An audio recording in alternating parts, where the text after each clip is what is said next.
हर एक जो आपके पास काम कर रहा है, आपके साथ काम कर रहा है, उसके घर में कुछ ना कुछ चल रहा है।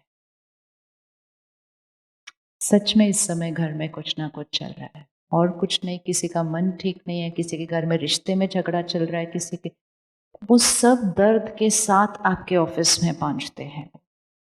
लेकिन वहां वो अपनी कहानी नहीं सुनाने वाले हैं, ना कोई सुनने वाला है, but everybody is coming with some emotional baggage. और कुछ नहीं तो सिर्फ एक सेवा की भावना से सोच लीजिए कि मुझे इनको इतनी खुशी और शक्ति सारा दिन में आज देनी है कि ये यहाँ से शक्तिशाली होकर अपने घर की प्रॉब्लम को सॉल्व करने के लिए शाम को जाएंगे, रादर देन इनको डांट डूट दिया और भी दर्द में भेजकर उनको वापस भेजा। Priority has to change. जब समय बदलता है, परिस्थितियां बदलती हैं, तो हमें भी तो अपने आप को बदलना पड़ेगा ना उसके लिए। Again I tell you a change. पहले जब हम कॉर्पोरेट में प्रोग्राम करते थे तो लोग कहते थे Monday to Friday very difficult, Saturday Sunday good. Monday blues भी तब वर्ड हुआ करता था उस टाइम पे। फिर धीरे धीरे एक फेज आया, लोगों ने कहा Monday to Friday Saturday Sunday same difficult. अब there are people who will say Monday to Friday is better because there is some pain in the house there. तो इसको वेकअप कॉल की तरह लीजिए। हर एक जो आज एक वर्क कल्चर के अंदर है, अगर आप एक टीम को संभाल रहे हैं, आप एक ऑफिस को संभाल रहे हैं, आप अपने बिजनेस के हेड हैं, सबसे बड़ी सेवा इस समय, अगर आप भारत को खुश बनाना चाहते हैं, वो सारे लोग जो आपके साथ काम करते हैं उनको शाम को खुश जाना है वापस। सारे बच्चे ठीक हो जाएंगे हर घर के अंदर, क्योंकि हर एक जो घर जा रहा है वो किसी का पेरेंट है, वो पेरेंट है। देखो, हम जब बड़े हो रहे तो मेजोरिटी घरों में एक ही जना काम पे जाता था, तो mother was mostly houses was at home. तो अगर एक जना स्ट्रेस के साथ आ भी रहा था, दूसरा जना वॉज फाइन। तो हम कहते थे एक जना प्रोवाइडर है, दूसरा जना नर्चरर है, वो नर्चर कर रहा है इमोशनली, और एक जना घर चला रहा है मोस्टली। और वो जो एक जना प्रोवाइडर था उसकी भी लाइफ में कोई बहुत ज्यादा स्ट्रेस तो था ही नहीं। तो हम उस तरह के बड़े हुए हैं, उस वाइब्रेशन के अंदर। अब दोनों प्रोवाइडर हैं, which is also perfectly fine. लेकिन प्रोवाइडर के साथ अगर दोनों स्ट्रेस्ड घर पर आएंगे और फिर जॉइंट फैमिली सिस्टम खत्म हो गया, तो वो दोनों ही उस घर का वायुमंडल बनाते हैं, तो उस घर के बच्चों को कौन सी एनर्जी मिलेगी? ये अपनी जिम्मेवारी बनाइए। हर एक जो मेरे ऑफिस से घर जा रहा है वो किसी का पेरेंट है, उनके बच्चों को शक्तिशाली बनाने के लिए यहां से हर पेरेंट को हैप्पी जाना चाहिए शाम को घर। This make it a work culture. सब चेंज हो जाएगा। आज आप किसी से भी बात करो, वो कहते हैं work stress, work stress, work stress. Work stress has become a word. तो दोनों जने वर्क स्ट्रेस के साथ घर आएंगे, एंड मोस्ट इंपॉर्टेंट, घर आने के बाद भी वर्क करते रहते हैं। एक और आज चेंज लेकर आते हैं। शाम को आने के बाद बस घर, ऑफिस से डिस्कनेक्ट हो सकता है। देखो, जो बॉम्बे करेगा ना वो पूरा देश करेगा, तो सोचो। घर आने के बाद घर आने के बाद अपने साथ, अपनों के साथ कुछ नहीं करे, खाली बैठे, सब ठीक हो जाएगा इधर। लेकिन एक मशीन को भी शट डाउन करना पड़ता है। हम शट डाउन ही नहीं हो रहे हैं, क्योंकि अभी हमारे पास ये खिलौने आ गए ना जिसकी वजह से हम काम पर होते हैं। That is what is causing that mind pressure, stress and that body पर effect। कर सकते हैं घर आने के बाद डिस्कनेक्ट।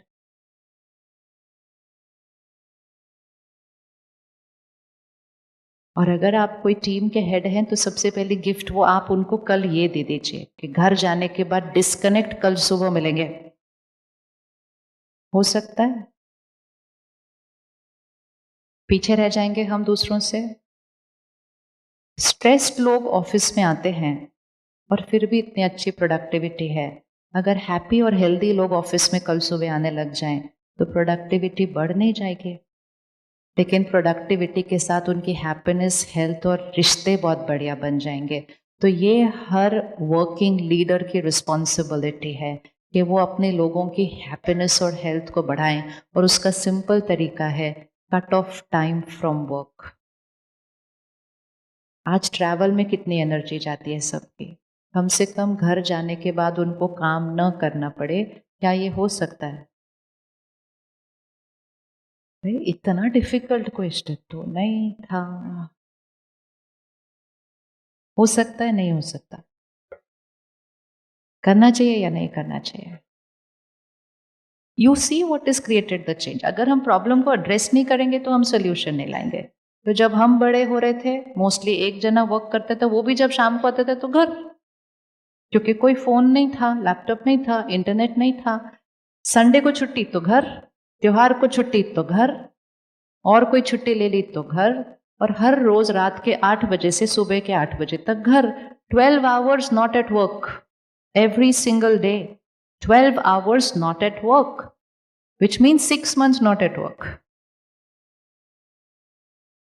No depression. कैंसर एक रेयर वर्ड। डायबिटीज की जब शुरुआत, हार्ट अटैक जो 70 के ऊपर होता था, क्योंकि दे वर रेस्टिंग एवरी सिंगल डे। उनके मन और शरीर को रेस्ट मिलता था। डिवोर्स अगर होता था तो दुनिया में किसी को बताते नहीं थे, क्योंकि वो इतना रेयर हुआ करता था। बस हमें उसी पर वापस जाना है कि हमें डिस्कनेक्ट फ्रॉम वर्क करना है, मन और शरीर को रेस्ट देना है।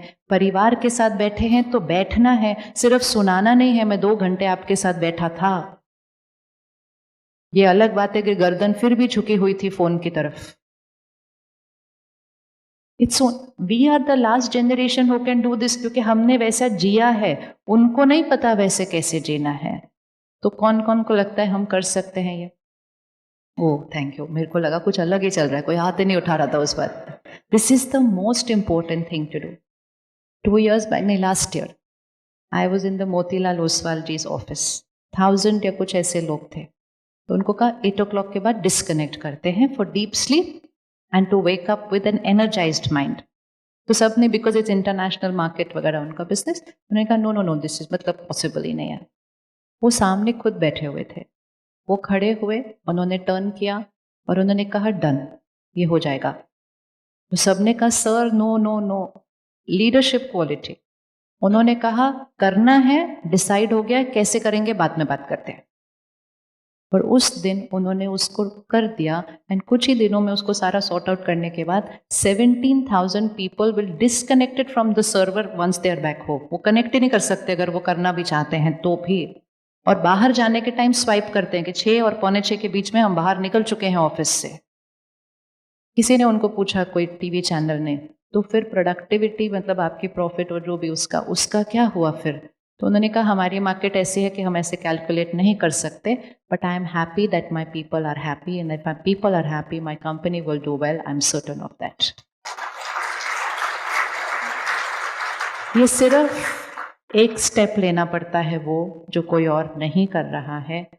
आप लेंगे, आपको उसका रिजल्ट मिलेगा, आपको देखकर कोई ना और करेगा, एंड बहुत जल्दी आप निमित्त बन जाएंगे वर्क स्ट्रेस के वर्ड को परिवर्तन करने के लिए।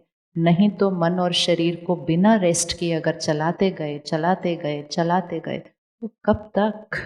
2 थके हुए मन कैसे रिश्ता निभाएंगे अपना? कैसे रिश्ता निभाएंगे? कोई प्रॉब्लम नहीं है लोगों के अंदर, सिर्फ वो थके हुए हैं। तो उनके पास सहन करने की शक्ति, बेंड करने की शक्ति, तो छोटी छोटी बात पे रिएक्ट कर जाते हैं, इरिटेबल होते हैं। Not because they are weak minds, we are not weak minds, we are tired minds, we just need rest. सिर्फ वो चाहिए। आप 1 हफ्ता अपनी ये सारी टेक्नोलॉजी बंद कर दीजिए, शाम को आने के बाद आपका स्ट्रेस वर्ड क्या है आपको भूल जाएगा। It's over, it's finish, it's only tired mind. कर सकते? पहले खुद करें, खुद को रिजल्ट मिलेगा, औरों के लिए करें, और ऐसा कर्म करके बहुत सारी दुआएं कमाएं, क्योंकि कहीं ना कहीं कोई परिवार बहुत खुश हो जाएगा आपके इस डिसीजन से, और बहुतों की बहुत सारी बातें ठीक हो जाएंगी। जब मन ठीक होता है तो आपस की बड़े से बड़ा मतभेद ठीक किया जा सकता है, लेकिन जब मन थका हुआ और इरिटेबल होता है तो छोटी बात भी बड़ा झगड़ा बन जाती है। और क्योंकि आजकल हमारे पास फोन है, हम झगड़े सुलझाने की भी कोशिश नहीं करते हैं, अपने अपने कमरे में फोन के साथ बैठ जाते हैं। बोर नहीं होते ना? पहले बोर होते थे तो कहते चलो ना भाई बात करते हैं, तो दूसरा कहता था नहीं बात करने के, तो बोर हो गए ना, 1 घंटे से बात नहीं की। आजकल बोर नहीं होते क्योंकि हाथ में फोन है, तो कोशिश भी नहीं करते उस रिश्ते को ठीक करने के लिए। आई am happy, my dog, my laptop, my phone, what do I need anything else in life. पर हमने लगा ये खुशी है, यही तो हमारी शक्ति को क्या करता गया, और घटाता गया, और घटाता गया, और घटाता गया, क्योंकि हम झुके ही नहीं, हम बेंड ही नहीं किए। आज एक और संस्कार क्रिएट करते हैं। अगर दो लोगों के बीच में कुछ हो जाए भी, डिफरेंस ऑफ ओपिनियन, आर्ग्यूमेंट भी हो जाए, झगड़ा भी हो जाए, नो प्रॉब्लम, उसके बाद मौन कितनी देर रहता है घर के अंदर? अभी थोड़ी मौन करना है, आपको बताना है कि मौन कितनी देर रहता है घर के अंदर, कितनी देर। कौन कौन के पास ये संस्कार है, ऐसे मौन रहने, साइलेंट, नो टॉकिंग? ऑफिस में भी होता है, it's not just at home, office में भी हम बात करना बंद कर देते हैं एक दूसरे से।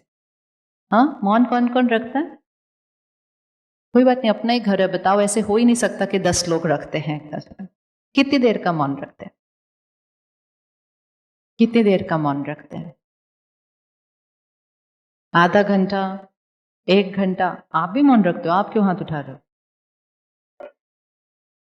हाँ, बोलो बोलो। पापा क्या करते हैं? ओहो, पापा परेशान हो जाएंगे। कहाँ बैठे पापा आपके? वो पीछे। कहते पापा किसी के साथ बोलते नहीं, उसके बाद फिर कैसा हो जाता है घर में एनर्जी, कैसा लगता है फील जब बोलते नहीं आपस में, चुप हो जाता है? पर वो कैसी फीलिंग आती है? अच्छा फीलिंग होता है जब सब चुप हो जाते हैं घर के अंदर? नहीं ना, थोड़ा मुड़ के चेहरा दिखाओ ना, ऐसे ऐसे करके कि कैसे वाली हो जाती है फीलिंग घर के।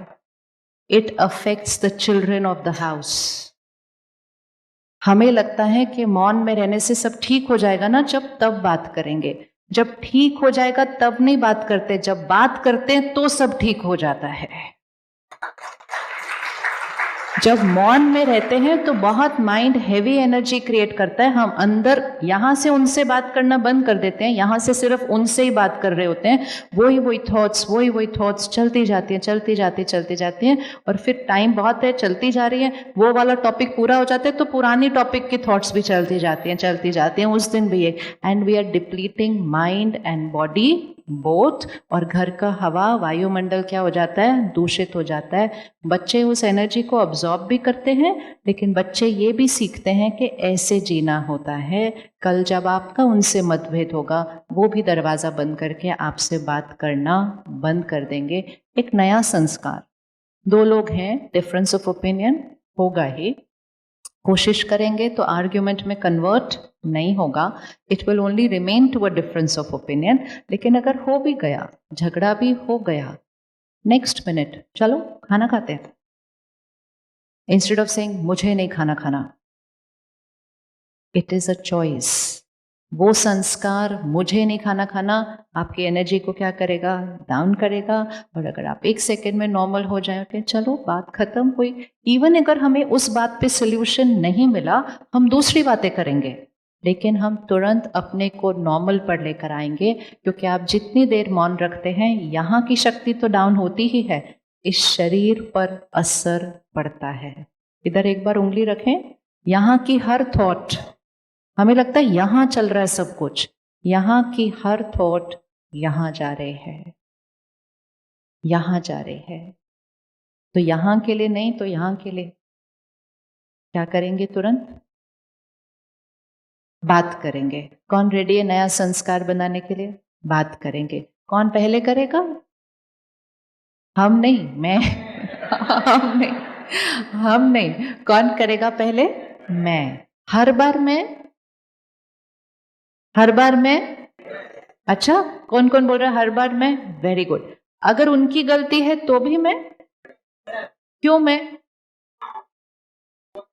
क्यों मैं? क्योंकि ये मेरा संस्कार है, मैं अपने घर का शक्ति स्तंभ हूं, और झुकने से ईगो घटती है और शक्ति बढ़ती है। So I am bending for my emotional fitness. ये कमजोरी नहीं, ये ताकत होती है, ये ताकत होती है। लोग कहेंगे ओ ये कितने कमजोर है, लोगों को कहने दो, उनका तो वैसे ही राइट एंड रॉन्ग कंफ्यूजन में चल रहा है। हमें पता होना चाहिए कि बेंड करना शक्ति होती है, बेंड नहीं कर पाना ये कमजोरी है। पेड़ कैसे खड़ा होता है? पावरफुल है, स्ट्रांग है, लेकिन पेड़ बेंड नहीं कर सकता है। तो जब तूफान आता है, बड़े से बड़ा पेड़ क्या हो जाता है? उखड़ जाता है। घास कभी नहीं उखड़ता, घास कभी नहीं उखड़ता, इतना छोटू सा होता है, क्योंकि वो क्या कर देता है, वो बेंड कर जाता है।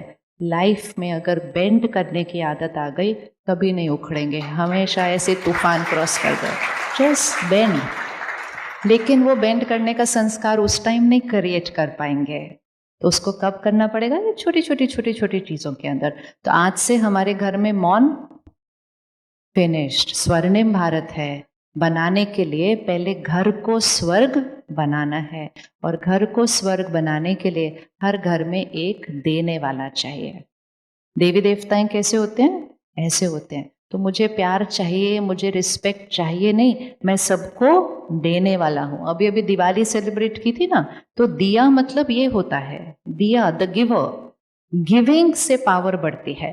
देवी देवताओं के चित्र देख लें, प्रॉफिट्स के चित्र देख लें, हाथ हमेशा कैसा होता है, देने वाला होता है, और पीछे जो ऑरा का सर्कल होता है वो वाइट होता है, which means highest emotional intelligence will come like this giver. हम धीरे धीरे क्या हो गए हैं, ऐसे, मुझे रिस्पेक्ट चाहिए, मुझे प्यार चाहिए, मुझे खुशी चाहिए, मुझे अप्रिसिएशन चाहिए। प्रकृति में हर चीज देने वाली है, आत्मा का संस्कार भी देने वाला है। तो आज से मैं अपने घर का क्या हूं, दिया। और फिर आप धीरे से अपने आप को बोल सकते हैं, मुझे किसी से कुछ नहीं चाहिए। अगर आप रोज इसको रिपीट करेंगे, मुझे किसी से कुछ नहीं चाहिए, मैं सबको देने वाली आत्मा हूँ, आपका संस्कार चेंज हो जाएगा, कोडिंग चेंज हो जाएगी, कंडीशनिंग चेंज हो जाएगी, और ऑटोमेटिकली आप कहाँ चले जाएंगे, हाँ। तो गुस्से से क्या होता है, एनर्जी डिप्लीट होती है। तो क्या हम गुस्से के बिना कल चल सकते हैं एक दिन मंडे? बात वो ही बोलनी है, करेक्शन करनी है, डिसिप्लिन करना है, सिर्फ क्या नहीं करना, अपमान नहीं करना दूसरे का। अगर हम दूसरे को गुस्सा करते हैं, वैसे ही उनकी शक्ति कम है। अगर वो अंदर मन में रोते हैं तो वो दर्द सारा आपके पास आएगा। So it's a Karma which has very deep results. और यही अगर किसी ने गलती की है, उसको लग रहा है उसको डांट पड़ने वाली है, और आपने बुलाया और कहा ऐसा तो बिल्कुल नहीं होना चाहिए था, चलो होता है, अगली बार ठीक करना। पूरा दिन वो आपको इतनी दुआएं देता रहेगा, इतनी ब्लेसिंग्स देगा, आपके बारे में 4 लोगों को बोलेगा, पता है आज उन्होंने डांटा ही नहीं, मुझे तो लगा था बहुत बड़ी डांट पड़ेगी। आपको पता नहीं चलेगा कि आप इतना लाइट क्यों फील कर रहे हैं। बोल से पता नहीं आज तो कुछ हुआ नहीं, I am feeling very good, क्योंकि सुबह सुबह कुछ कर्मा किया था, जिसकी वजह से क्या आ रही है, बहुत सारी ब्लेसिंग्स आ रहे हैं। अगर अपनी वाइब्रेशन को ऊपर उठाना है तो सारा दिन हर कर्म ऐसा करना है जो किसी के मन को सुख देता है, और जब वो किसी के मन को सुख देता है तो आपके अकाउंट में बहुत सारी ब्लेसिंग्स जमा होती रहती हैं, बहुत सारी ब्लेसिंग्स। पैसों से सामान आता है, दुआओं से सुकून आता है। तो धन आते समय भी साथ में दुआएं कमानी at work place. Work place is not just for earning money, work place is for earning blessings. तो सिर्फ काम करते हुए ये इंटेंशन रखना है, सबको सुख देना है। इजी, कर सकते हैं, कर सकते हैं। बिजनेस करते हैं तो बिजनेस भी ऐसे करना है, ऐसे नहीं करना। स्वर्णिम भारत में ऐसे होगा, कलयुग में ऐसे होता है, सतयुग में ऐसे होगा, क्योंकि सतयुग में हर एक गिवर होगा। तो बिजनेस भी करना है तो इस इंटेंशन से करना है कि दूसरे का फायदा होना चाहिए। और जो दूसरों के फायदे का सोचते हैं उन्हें अपने फायदे का सोचने की जरूरत नहीं पड़ती, क्योंकि दूसरों के फायदे में इतनी दुआएं आती हैं कि अपना फायदा तो बियॉन्ड कैपेसिटी होता जाता है, सोचा भी नहीं था कि इतना हो सकता था। लेकिन जो अपने फायदे का सोचते रहते हैं वो कई बार बहुत अच्छी एनर्जी नहीं कमाते हैं इन द प्रोसेस, क्योंकि वो साइकोलॉजी में इतना अपना, मेरा, मेरा क्या, मेरा क्या, मेरा क्या, एंड समटाइम्स दूसरे का नुकसान हो जाता है, क्योंकि हम सिर्फ अपना फायदा सोच रहे थे। जब हम बड़े होते थे तो हम सुना करते थे कि सेल्स पर्सन वो होता है जो गंजे को भी कंगी देकर आ जाए। तो कैसी बातें करते हैं लोग, कहते हाँ वही होता है, जिसको नहीं जरूरत है उसको भी दे दिया, ऐसे वाला व्यक्ति चाहिए। अब ऐसे वाला व्यक्ति चाहिए कि सामने वाला अगर खरीदना भी चाहे तो बोलो आपको इसकी जरूरत नहीं है, I am not going to give it to you. ऐसे वाला बिजनेस चाहिए, दूसरे के फायदे के लिए बिजनेस करें, धन अपनी कैपेसिटी से ज्यादा कमाएंगे, दैट इज सर्टेन, लेकिन दुआएं जरूर कमाएंगे, वो तो पक्का ही है। और जो दुआएं कमाते हैं उनको धन के बारे में सोचना नहीं पड़ता। कर सकते हैं ऐसा, बोलेंगे कल उनको आपको इसकी जरूरत नहीं है, आपको ये लेना नहीं चाहिए, आपको ये महंगा वाला नहीं लेना, आप ये सस्ता वाला ले लो, आपका काम इसी से हो जाएगा। कर सकते हैं ऐसा।